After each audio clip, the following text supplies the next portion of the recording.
Today I'm building a theme park in the middle of an empty island, transforming this deserted island into the ultimate luxury theme park in Parkitect. Welcome to Victoria Island, one of the coolest Parkitect scenarios in the Taste of Adventures campaign. This scenario is unlike what we have seen previously on this series. Unlike other parks where we need to attract a lot of guests, the goals here are different. Make a lot of money. Specifically, we need to make 4,000 in ride tickets. It's like an impossible challenge. The plot of land that we were given is an island with this large volcano and what could be an on-site hotel. Alright, so let's talk about the second big challenge in this scenario, owning land. Now, this isn't like the usual Parkitect sandbox. On Victoria Island, you're starting out tiny, and if you want to grow, you've got to buy that land tile by tile, and yes, those tiles add up fast. The goal here is to own at least 3,000 tiles, and trust me, that gets expensive real quick, specifically early on, when money is tight and you're trying to balance that with building rides, hiring staff and keeping guests happy. So the challenge becomes a bit of a juggling act. How do you expand smartly, buying only the land you really need, while still growing your park enough to hit the other goals? Alright, let's get things started with our first roller coaster, an RMC single rail experience. Perfect to create a high thrill experience, which we can charge fairly to make a huge profit. The layout is quite compact, but it creates some interactions with the volcano and more importantly the lake right next to this boutique hotel. Now let's talk about the theme of this park. I wanted to take advantage of the island setting, to create something that made guests feel like they were on vacation, with a sense of intentional design and placemaking. So I ended up with an European beach town theme. You know, something you would find in Monaco or Barcelona, but in an island resort setting. The first building I build in a scenario is a nice test to see how I want to move forward in terms of architectural design. So I was inspired by early Victorian architecture from Hong Kong after I saw a video from Kings and Things. So in early Hong Kong you had these large classical buildings with huge verandas because of the climate. I felt something like that would be appropriate for my Victorian island. Then we moved to the RMC station. This would need to have more of an industrial feel, you know, brickwork and steel structures. As the focal point, I wanted this clock tower, showcasing the attraction as a landmark in our park or a weenie. Over the actual roller coaster load area, I built this large glass roof, and since the structure is steel, it needs this steel bracing that looks like a huge X. Next up, I started expanding the town center because let's be real, in a high-end beachfront resort, shopping and dining aren't just extras, they are a huge part of the atmosphere. There's nothing better than going to a fancy store and not being able to buy anything. So for one shop facade I went for a more pinkish, almost salmon color, and I wanted a theater facade that would house a flat ride later on, when I had money for it of course. So it seems like things are going quite well, we are making a profit, not much but a profit nevertheless, so let's take a quick tour of what I've built so far. You can see the theater is front and stage here. It was inspired by the one in Frankfurt with its neoclassical facade. You can see it looks like a Roman temple and that's very much intentional. Next to that we have two buildings. The corner is really important because it serves as the anchor point that ties the whole streetscape together. Then I built this large pavilion building. You can see it uses the veranda technique for a test facade, but the roof is distinctly French here. So yeah, that's where things stand right now. The foundations are in place, we've got a clear identity forming, and the park's finally starting to take shape, like a location that you could actually visit. So the center of our theme park is located next to this bay, and we can actually buy land on the other side, so I did just that. The landmark would be the Zamperla flat ride. Now buying land is expensive, but our brains, they get creative when we least expect them to. And if we don't put our ideas into paper, well, we might lose them. But how much can we do that without buying land and wasting money? So if you use the terrain painting tool, it's not restricted to the land you own. Yeah, you can paint the terrain to lay out where future buildings will be and where the path will be laid out. So you can see these concrete foundations where I want to build buildings. And spoilers, this area is going to look just fantastic. So back to the other side near the lighthouse, I wanted to create a boardwalk or beachfront promenade, like you'd find in cities like Blackpool or Monte Carlo. So you have the beachfront and the buildings overlooking the waterfront. I started laying out the walls to see how the massing of the buildings would look like, basically the size and scope of the architecture in jargon terms. For the roof, I chose the pyramid piece from the DLC. It's quite a nice piece because it has texture, and it kinda looks like terracotta tiles. Now choosing the colors was really important as well, and of course, it always rains when I'm building, So I went for tones of beige, and complementing that we have green awnings. Then we have the other buildings, with a more yellowish color scheme and a contrasting red roof. You'll notice the ground floors of all of these buildings have arches, and that's not by accident. You see, these buildings form an arcade. Now, an arcade is basically a covered walkway or passage lined with arches, hence the name. It's a classic architectural feature specifically in European towns, designed to give people a sheltered place to stroll, shop and hang out, protected from the sun or rain. So, by including an arcade here, I'm aiming to create that kind of inviting, elegant space where guests can relax and explore, while still feeling connected to the architecture around them. And when it rains so much here, it makes total sense. And then we have another corner building, really important. So I wanted for it to have a large tower. I really like the dark blue color for the roof I chose here. You can see I added the pyramid pedestal piece from the Taste of Adventures DLC. This piece is usually used for pyramid builds, but it could be used to create the entablature. The entablature is part of an architectural order, usually you find it at the top of a column or pilaster. Think of it as the cap or crown that ties the vertical supports together, adding visual balance. By incorporating the entablature here, the design feels more authentic and grounded in traditional architectural principles. And to fit in with the desaturated color of the dark blue roof, I added these red awnings. Next to that is a building that is there to create a streetscape but not take attention away from the corner. It needs to be more discreet, so no large pilasters here. Now, pilasters are basically columns that are squared and usually attached to the walls. So instead of those, we have brick detailing, as it's called in game, but in architecture it's known as coin, literally corner in French. They are the blocks that form the corners of a building's wall. Next to that, we have another beige build, but here I used the masonry wall piece. I painted it beige to give the building a rustication feel. Rustication in architecture is a technique where the surface of the stone blocks is left rough or textured, with deep grooves or velvet edges between them. It's often used on classical buildings to create a sense of strength and solidity. The roof again is very French here.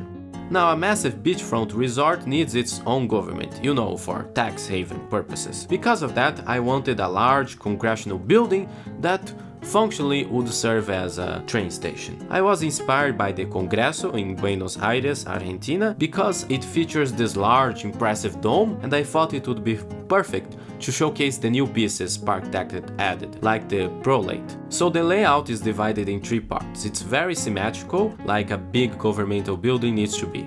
We have the 2 edge sections and a large central section with a pediment. A pediment is a triangular upper part of a front of a building, typically found above the entrance or central section. And you usually find these in classical Greek or Roman temples, but they would be later on adapted into neoclassical and Renaissance architecture. In our case, we have the columns below and even an entablature. But the real focal point here is the dome, which crowns the central structure. The base of the dome anchors the composition and it gives the whole building that sense of institutional gravity, both majestic and slightly intimidating, as any government headquarters should be, or a secret train station in this case. To reach our goals of 4,000 in ride admissions profit, we need another high-capacity roller coaster, and a classic B&M floorless might just do the thing. And I do mean classic, because one thing I love about early B&M coasters is the pre-drop section.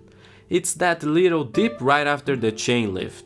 before the first real drop, and it's so specific to that era. It wasn't just for style either, it was a smart way to reduce stress on the chain lift and smooth out the pacing right before the main drop. But for our coaster nerds, it's one of those subtle design quirks that instantly tells you, yep, this is vintage B&M. I've also kept the layout fairly tight but focused on big inversions, smooth transitions and wide trains, so we can eat through gas capacity while keeping that signature B&M grace. The coaster also interacts with the terrain, and it will also interact with the railway, once I have money for that, of course. Speaking of railway, I started expanding our railway ever so slightly. But railways are such a cool part of the theme park experience that don't get the love they deserve. Railways create kinetic energy and give a grand circle tour of the park. It's pure classic charm. But recently, the theme park experiences such as railways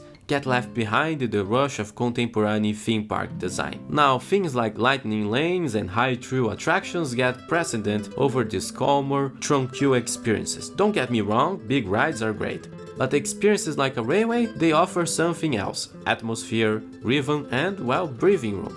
They are part of that classic theme park DNA. And when used well, they tie a park together in a way thrill rides alone just can't. So yeah, money is tight, but I'm making space for the railway anyway, because this park deserves that kind of soul. And hey, by buying all of those towers of the railway, I had achieved one of the goals. Now what was left was to make a profit. Speaking of that, the railway actually did make quite a good profit, because guests in this park are not too attracted to high thrill attractions. The railway ended up making $600 or whatever currency this is in profit. Now, next to the volcano there is this waterfall. And I was inspired by Silvarret, one of the coolest Parkitect content creators out there, and in his Victoria Island playthrough he designed a covered bridge. And I wanted that as well, because the section here on top is supposed to be more rustic, more wooden structure, less stone. But you can see as I was building this that with the help of the roller coasters, flat rides, we were able to achieve the goals and, well, complete the scenario. But the work is not over. I still need to finish a few things. However, there is nothing as cool as buying all the land with our money. Grab your sunglasses and your offshore bank accounts, because we're taking a tour of our park. Starting things off with our RMC roller coaster, a perfect blend of thrills and theming with the industrial train station.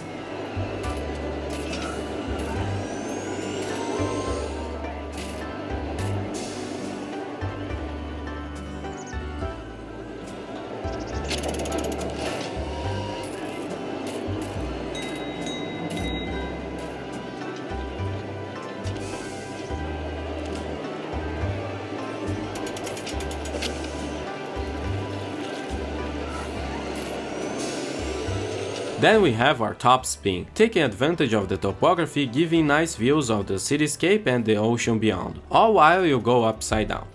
Also, I wanted to create an in-universe reason for the guests to visit this park, so there is this ferry dock I built and it connects to the train station. Then we have the waterfront village, featuring the boardwalk. One building I didn't show in the time-lapse was this one, inspired by neo-Renaissance architecture that tried to recreate Renaissance palaces from Italy. The old town center on this side of the village features that theater, hiding a flat ride. We also have a classic carousel here, and as we cross the Steel Truss Bridge we arrive at the downtown district, featuring this clockwork flat ride by Zamperla, and several rows of buildings, designed to blend together stylistically, but each still has its own distinct personality. You'll see different roof lines, window treatments to give the illusion of an organically grown cityscape. You can see this area is inspired by Venice with the canal. I really like how the buildings ended up looking, with the pastel colors of the awnings and different page tones. And of course, the focal point of the entire area is this dome building, a bit of a civic landmark, meant to anchor this downtown skyline and give guests a visual reference point no matter where they are in the park. Just a short walk away, the atmosphere shifts again.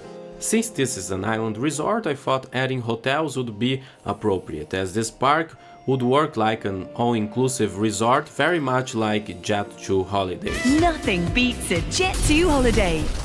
You can see that there is this hotel very much inspired by the Grand Floridian, which in itself is inspired by many Victorian beachfront hotels, but the one that comes into mind, in terms of color scheme at least, is Hotel del Coronado in California.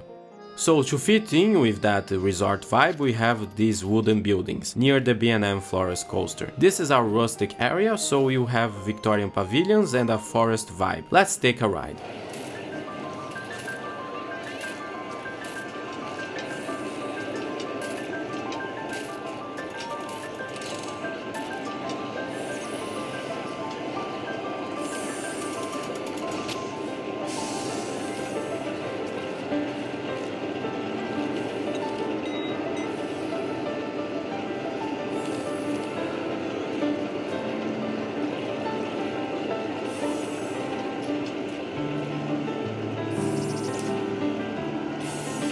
And up on the top of the hill we've got our steel launched coaster. While the in-game steel coaster is very generic, it could be Schwarzkopf, I chose Vekoma here. I downloaded a mod for the coaster cars and I thought it would look cool as a Vekoma. Perched right at the top like a crown on the theme park. I love placing coasters on higher terrain because it gives them such a commanding presence. The launch system lets us keep the lift hill entirely, so the ride just fires out of the station, taking full advantage of the elevation and diving straight into the layout.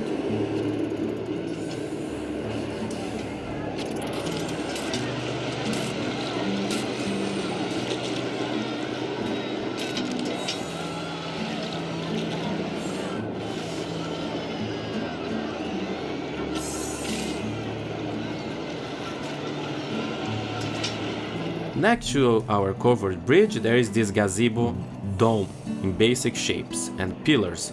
Quite simple but very effective, giving the gardens a neoclassical feel. Speaking of that, we have another hotel here. This is inspired by architecture from Mackinac Island. So we have this dark green roof and white wooden walls. Inside there's secretly a motion simulator just to help the building be more lively, as there is no hotel mechanic in Parkitect. The other side has views of the beach and a fake train station. And there is of course the train ride that is pure atmosphere. This scenario was a real challenge. Limited space, expansive land and ambitious financial goals. But I think we've turned it into something really special, a luxury theme park resort, with architecture inspired by some of the most iconic seaside cities from around the Mediterranean. But of course, we're not stopping here, because next time on Architect Plays Parkitect, we're leaving the beach behind and heading into something completely different. See you next time.